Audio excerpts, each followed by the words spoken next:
Scenic Hotel Group, a place to stay no matter your staycation. From the Legacy Collection, Scenic Hotels, Suites and Resorts, and Heartland Hotels. Find your place to stay at scenichotelgroup.co.nz. Allan Bunting has been announced as the Black Ferns' new Director of Rugby and head coach, taking over from World Cup winner Wayne Smith. Allan Bunting's been involved with the Black Ferns 7 side, of course, for close to a decade, overseeing their incredible achievements at every international tournament during that period, including when they won Olympic gold in Tokyo. He was the head coach as the Chiefs Manawa won the inaugural Sky Super Rugby Opiki title last year, and of course was heavily involved in the Black Ferns World Cup victory late last year. It's on New Zealand's side! England couldn't control it! Have you ever seen anything like it? From the depths of despair to World Cup winners once more. New Zealand are the champions. I never get sick of hearing that. Allan Bunting is with us. Allan, thanks for joining us. Congratulations on the new role. Were you always keen on this being the next move in your coaching career? Oh, thanks very much for the warm welcome and congratulations. I'm probably a little bit different. Wherever I end up, I put all my energy into that, and then when that finishes, I stop and see what's next. And that's where I got to after the World Cup, and with what just happened, what Smithy gave a special gift to the women's game, and then the potential growth of women's rugby here. It was definitely where I wanted to be. When you reflect back on that Rugby World Cup campaign and the ride that you took us all on during that time, what stands out most vividly for you?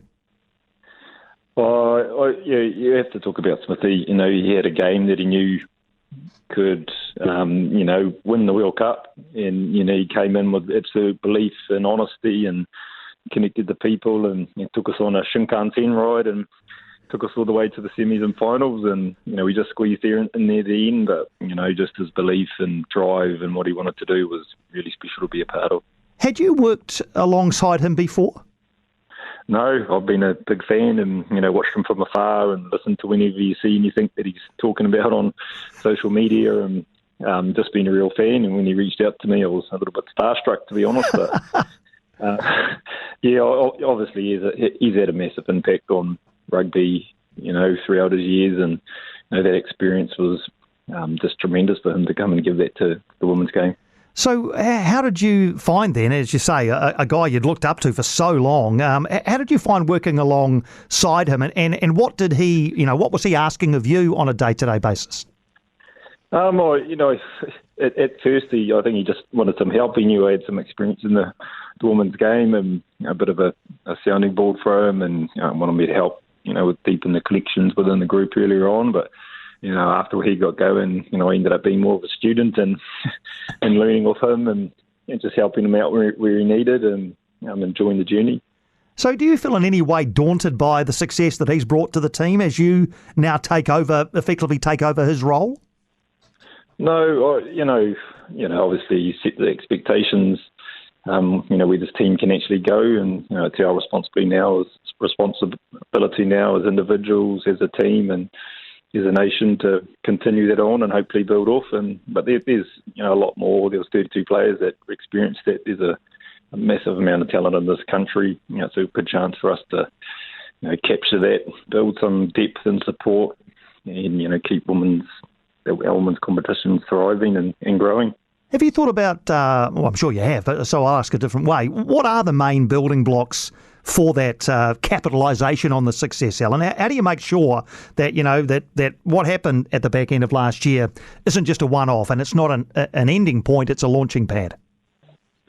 Yeah, well, it is, for me, the next point is getting the right people for our program, getting our leadership group right, and deciding what we want to be in a couple of years' time. We've got another World Cup, and as you said, we won that one. It's pretty hard to go and win back-to-back, so this team has been very successful, so that'll be our first job. But then, our ladies, we're not a fully centralised program, which we usually are, or which we have been for the Sevens. They do most of their training in their hubs and in their provincial union, so it's about the Black Ferns coaches being really aligned, building good relationships with the support that we have around them, and just making sure our players are okay. But they've been really present around our competitions and schools, and really growing the foundation. You've, as I mentioned at the top of the chat, been instrumental in the success of the Black Ferns Sevens program, and you've just spoken about it a little bit there. Are there things you think that are transferable instantly across to the 15s game that will help drive similar success?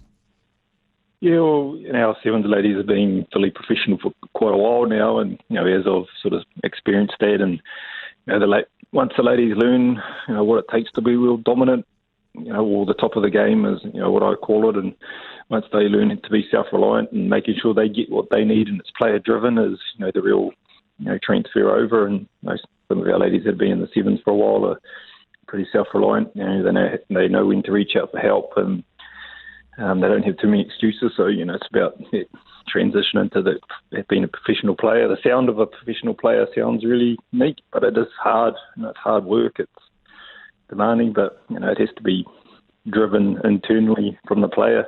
It's pretty hard if you're the coach trying to pull players along, and so I guess it's growing that mindset. We've got Super Rugby Aupiki now as part of the rugby landscape in New Zealand. It's still in its early stages, of course, and I'm sure over time that will continue to grow. But how important a building block do you consider that will be for the professional women's game moving forward? Oh, it's massive, and we're always looking. Hopefully that expands, and hopefully we connect them with the Aussie teams and Pacifica in the next couple of years, and we grow that competition. But it's an opportunity for our players to be playing more and training together. More the better players all in the same teams, but more opportunity we've got them to play. But I think the most important thing is really good support. We've got some amazing coaches in there now, and we'll start building the support. But it's how they train each week. Which makes our game. So, the more our ladies are training and playing throughout the year, our game's going to grow. And test matches for the Black Ferns as well, I see announced also 7 test matches in the year ahead, including Pacific 4 Series, Laurie O'Reilly Cup. Any idea when you're going to get a firm indication on when and where those test matches will be? Yeah, well, I think the first Laurie O'Reilly and the Pacific 4 will be July. And then the later test will be in October. That's, they're not completely confirmed now, but that won't be too far away.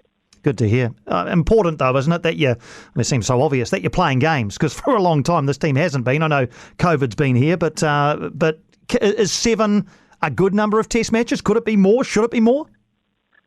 I think it's a good number. We obviously want a couple more, but I think we'll get to that. But 7 is definitely better than 1 or 2 or none.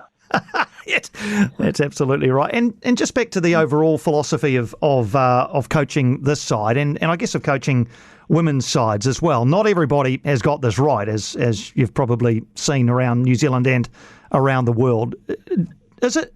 Can you just coach athletes, or are there specific things you must do when coaching elite female athletes?